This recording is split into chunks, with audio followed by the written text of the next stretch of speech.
রাজি হয় তাহলে আমিও রাজি। আমি বললাম ঠিক আছে।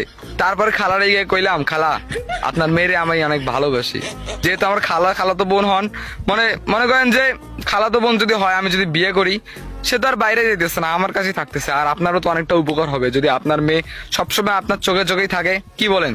তখন আন্টি বলল, হ্যাঁ ঠিক আছে বাবা, তোর সাথেই বিয়ে দিব, যা। ওরে ভাই, খালাতো বোনের মাও রাজি, মানে আমার মায়ের খালা, না না না, আমার খালা রাজি। তো এখন আমি বললাম আমার মারে যে মা, আমি খালাতো বোনরে অনেক ভালোবাসি, তারই বিয়ে করতে চাই।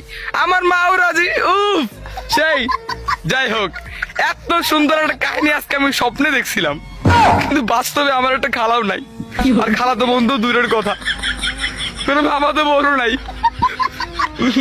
আর আমার তো খালা নাই, আমার মায়েরও খালা নাই, তার বোনটা হইব কেমনে? আপনাদের কালো কি খালাতো বোন আছে নাকি? থাকলে মেনশন দিয়ে চাই।